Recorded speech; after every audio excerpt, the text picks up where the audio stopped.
l'exemption des droits de scolarité supplémentaires selon le programme d'études et la région. Donc c'est ça le but même de ma vidéo. Donc c'est ça, un nombre limité d'exemptions des droits de scolarité supplémentaires sera accordé à compter de septembre 2023. Donc à compter de septembre 2023, il y a un nombre limité d'exemptions. Vous voyez déjà que non, c'est limité. Donc c'est limité.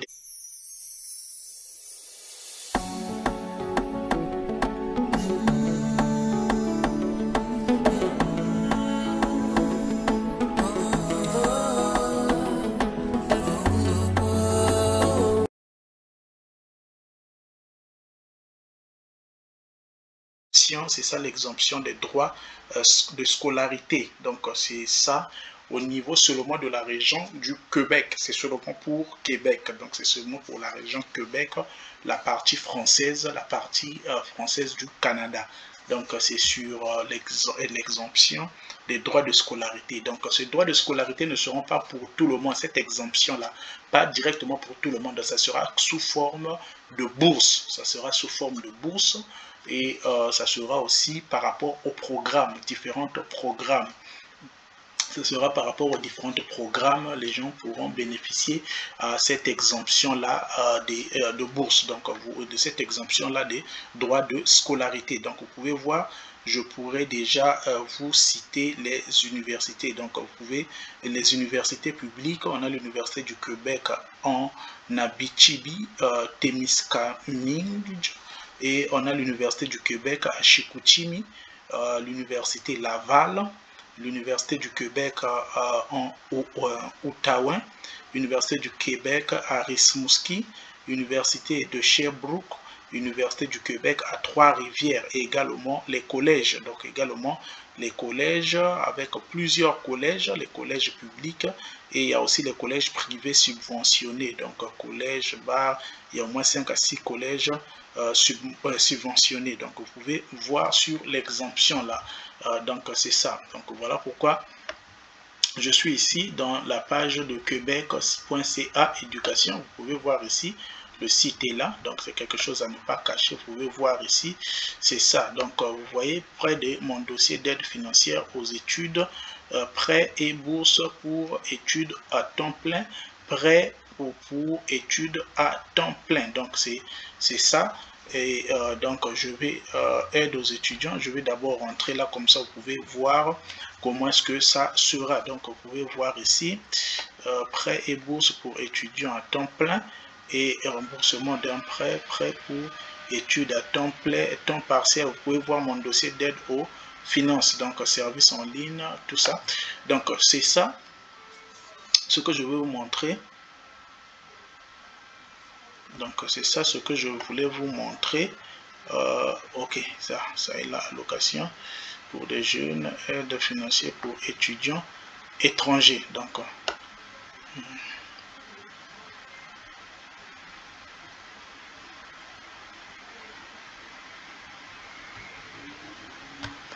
c'est ça.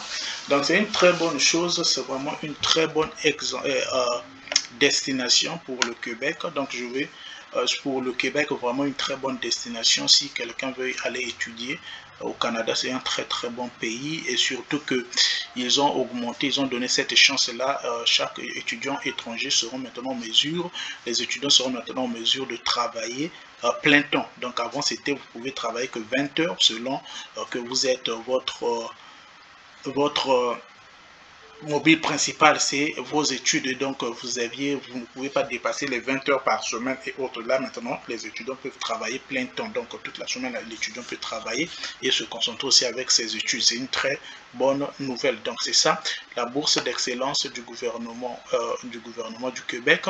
Donc, les programmes de bourse d'excellence pour les élèves et étudiants étrangers est offerte en formation universitaire. Ok, je suis ici l'exemption des droits de scolarité en vertu d'entente internationale, exemption des droits de scolarité selon le statut d'immigration. Donc c'est un peu ça sur les questions d'exemption des droits de scolarité supplémentaires selon le programme d'études et régions. Ça c'est pour l'automne 2023. C'est ça qui nous intéresse. Donc C'est ça qui nous intéresse, c'est ça l'exemption là, l'exemption des droits de scolarité supplémentaires selon le programme d'études et la région. Donc c'est ça le but même de ma vidéo. Donc c'est ça, un nombre limité d'exemptions des droits de scolarité supplémentaires sera accordé à compter de septembre 2023. Donc à compter de septembre 2023, il y a un nombre limité d'exemptions. Vous voyez déjà que non, c'est limité. Donc c'est limité d'exemption des droits de scolarité supplémentaires. Donc aux étudiants et étudiantes et étudiants internationaux inscrits et sélectionnés par une université ou un établissement collégial situé à l'extérieur du territoire de la communauté métropolitaine de Montréal, ceux qui devront suivre un programme d'études en français, donc c'est une condition, un programme d'études en français dans les secteurs d'emploi identifiés comme prioritaires par le gouvernement du Canada, soit ceux du programme de bourse Perspective Québec. Donc vous voyez déjà que c'est ça, donc c'est par rapport au programme.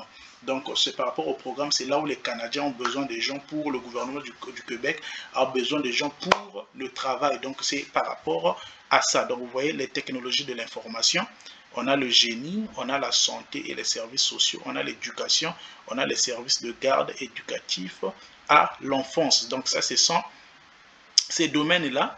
Ces domaines-là, ce sont ces domaines-là qui seront exemptés, donc ils auront l'exemption des droits de scolarité. Donc ça, ce sont des domaines technologie, les technologies de l'information. Il y a le génie, il y a le génie, le génie c'est l'ingénierie, donc il y a la santé et les services sociaux, il y a l'éducation, les services de garde éducatifs à l'enfant. Donc vous pouvez voir que non, ce sont les domaines là qui auront l'exemption à partir de septembre, supplémentaire à partir de septembre 2023. Donc c'est ça. Et aussi, on a parlé aussi l'exemption également, l'exemption, j'ai vu une exemption là, exemption, bourse d'excellence du gouvernement canadien, exemption des droits de scolarité en vertu d'entente internationale, exemption des droits de scolarité, statut d'immigration. Donc c'est ça, obtenir les autorisations. Donc ce sont des domaines, donc écoutez maintenant la condition, grâce à cette exemption, les étudiants et étudiants internationaux sélectionnés par un établissement d'enseignement et qui répondront aux critères payeront les mêmes droits de scolarité que les étudiants et étudiantes québécois. Donc vous voyez, donc il y a les critères aussi à respecter, il y a les critères. Donc quand tu réponds à ces critères-là, tu vas payer le même droit de scolarité que les étudiantes et étudiants québécois.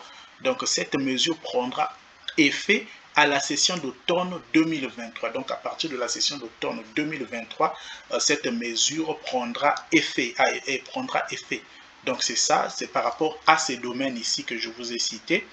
C'est par rapport à ces domaines ici, vous pouvez voir les domaines qui sont là, les technologies de l'information, le génie, donc les technologies de l'information, donc on a l'informatique, on a tout ce qui est lié à l'ordinateur, vous voyez, on a les génies, c'est l'ingénierie, donc ça peut être électrique, électronique, industriel et autres, tout ça, mécanique, tout ça.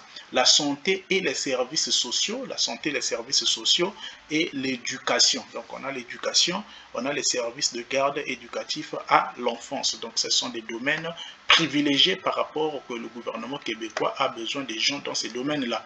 Donc pour être admissible, vous voyez maintenant les conditions d'admissibilité. Pour être admissible, vous devez répondre aux conditions suivantes.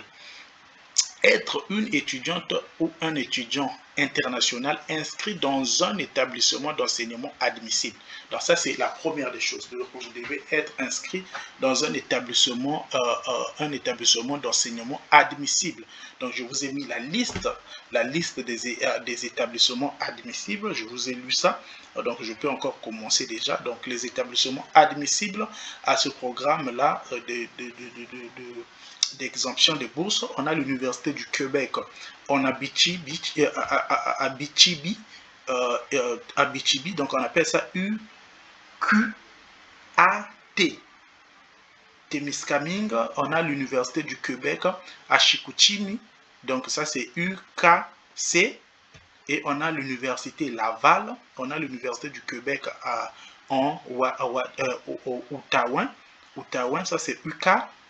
on a l'Université du Québec à Rimouski, ça c'est UQR. On a l'Université de Sherbrooke, on a l'Université du Québec à Trois-Rivières. Après là, on a les collèges publics. Les collèges publics, il y en a assez. Collège Cégep de Abitibi, Témiscamingue, on a collège d'Alma, Cégep de Baie-Comeau, on a Cégep Beauce, Appalaches, on a Cégep de Chicoutimi, on a Cégep de Drummondville, on a Cégep de la Gaspésie et les îles, Cégep de Gambie. Donc il y en a plusieurs Cégep, Donc les cégeps, ce sont des collèges. Donc on a plusieurs collèges. Et la condition avec les collèges, obligatoirement, vous devez faire le test de français obligatoire.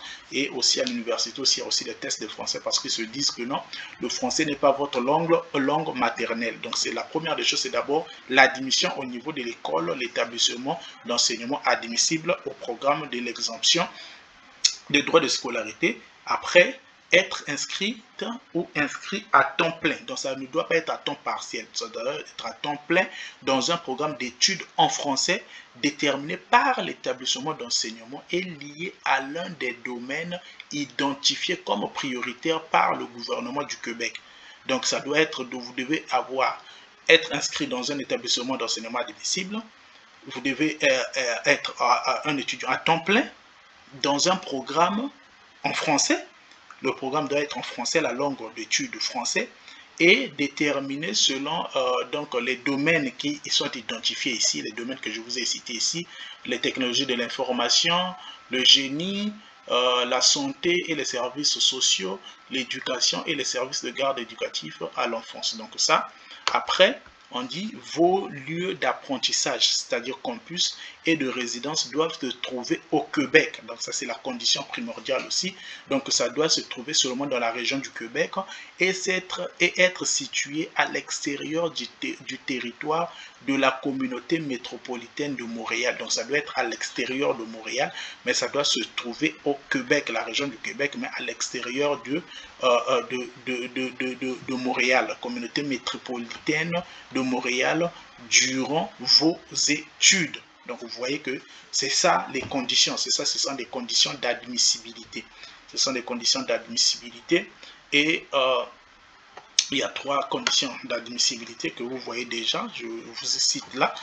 Les établissements d'enseignement et programmes admissibles. Chaque établissement détermine les programmes d'études admissibles parmi ceux identifiés comme prioritaires. Donc vous voyez, parmi ceux identifiés comme prioritaires, mais chaque université, chaque établissement détermine parmi ceux identifiés prioritaires. Tu vois, formation collégiale technique. Information à venir pour les services, pour les collèges techniques, information à venir, formation universitaire. Chaque université admissible est responsable de la gestion des exemptions et de la section des candidatures. Vous devez communiquer avec l'université de votre choix pour obtenir plus d'informations. Donc vous voyez, ça ce sont les universités. Ce sont les universités qui bénéficient de ça. Vous voyez, l'Université du Québec en Abitibi, Témiscamingue, vous avez l'Université du Québec à Chicoutimi, l'Université Laval, l'Université du Québec en Outaouin, l'Université du Québec à Rimouski, l'Université de Sherbrooke et l'Université du Québec à Trois-Rivières. L'Université du Québec à Trois-Rivières. Et on a les collèges publics. Vous voyez que l'université, on a combien d'universités ici?